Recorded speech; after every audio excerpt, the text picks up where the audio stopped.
Okay, so bank holiday Monday, I decided to take the day off and go out metal detecting. So I took Ralph with me and we went to one of my permissions, had a chat with the farmer, told him where I wanted to go, and off we went. So we went up to the top of the farm and got started. It was a nice day, it was a bit windy, as you'll hear in the video. I've had to turn the volume right down because of the wind.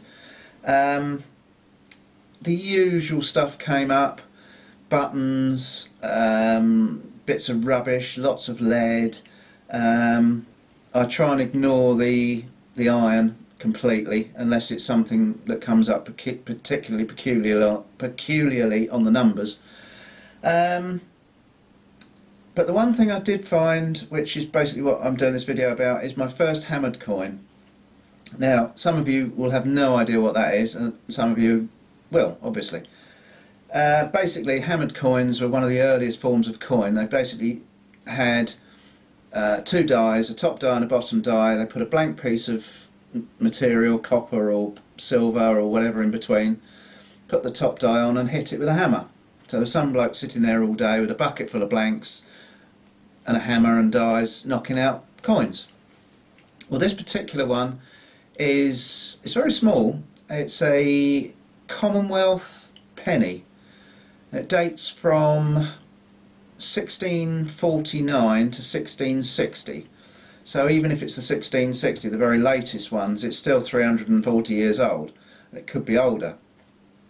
And considering where it's come out of, I'm surprised it's in the condition it's in, because the ground, as you'll see in the video, is just solid stones. And because we haven't had any rain for a long while, it's even harder than normal. As you'll see in the video, I dig a little bit, try it with my pinpointer, and then dig a bit more if I have to, because it's so hard to dig through. Anyway, so I found this hammered coin, my first hammy. I didn't actually know what it was when I first saw it, because it's got no dates on it, it's got no crest or figurehead on it. I'll put some pictures up so you can see what it looks like. I'll try and show you it for real, but I'll also put some pictures up. So I also found some George II halfpennies, all sorts of bits and pieces. It was a really good day out. So I'll show you the video, and no, I won't.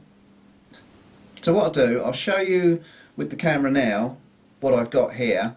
Anything that I think is particularly interesting, I'll try and put a photo up so you can see it better. But I'll show you those, then I'll just show you the video of what we actually did. It's not terribly exciting, but finding the hammy was pretty good, so some of you might enjoy that. So anyway, let's have a little look at what I've got here. Okay, so we'll start off top left. Hope this camera's going to focus. This thing, get my hand out of the shadow, it's got some really nice decoration on it. I'm guessing at some stage it was probably silver plated. No idea what it is. Handle or bracelet, or could be anything. Then this thing, piece of lead. Now it came out quite shiny, and normally the lead doesn't. I don't know what it is. It's, at first I thought it was, well, I didn't know what it was really, but no, I thought it might be some sort of a bullet, but I think it's too big. You know, it's pretty massive, and it's very heavy. Anyway, then there is a bullet casing, World War I. The Devil's Own used to practice for World War I in the fields that I detect in up there. There's one field in particular I don't go in, because all I find is these, and sometimes, let's see what else, where I put it. What do I do with it? Put it somewhere. Now what have I done with that? Just had it in my hand about 5 minutes ago. Oh, there it is. These. Find lots of these, obviously not in that condition. There's a lot do come out like that, and I've polished that one up. Most of them are pretty well mushroomed, but these come out of those. So that field I don't go in very often, because that's all I find. And this, what looks to be gold plated button, I don't know if it is gold plated or not, but it's got some writing on which I can't actually make out. Then a broken button. And this thing here, I don't know what it is, but it's got a bit of decoration on it. It's hollow, sort of as if it was a cap of something or other. This, no idea. Looks like it's a bit of brass, tubing, a hole in the end, a bit bent.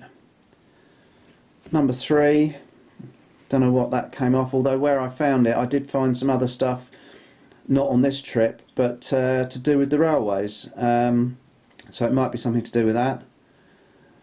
Musket ball, find quite a few of them up there. Part of a buckle. Another button, and this one is Fred Watts and Co. of London, and they specialised in uniforms and stuff for the clergy. So I'm guessing that might have come off a vicar's coat of some sort. Another little button with a bit of decoration on next to it. More buttons, plain ones, very plain ones. Now this thing, I don't know if you can see the decoration on it. I didn't notice it at the time, and this will be the second thing I dig out on the video, if you'll see, because you don't actually see it very well what I dig out. But that was that. I don't know what it is, but it's got sort of like clasps on the back of it. I'm not quite sure what that was. This thing, again, quite nicely decorated. I think it's broken off something there. And these are the 3 George II halfpennies. The first one over here, that's 1771, 1735, and I can't actually see the date on that one. And you probably can't even see any detail at all from this video, but trust me, when you get it in the right light you can see George's head on the other side and Britannia sitting in her throne on this side.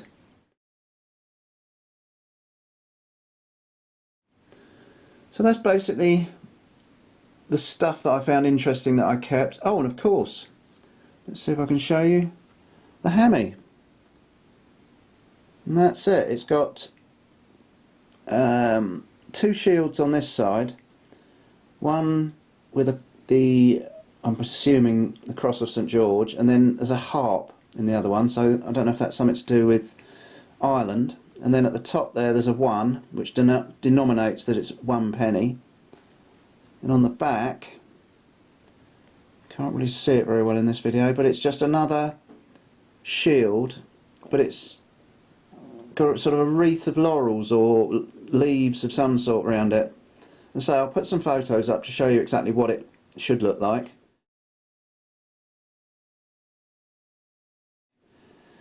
But that was the best bits of my haul for that day. So let's get on and watch the video. Hope you enjoy it, and we'll catch you on the next one.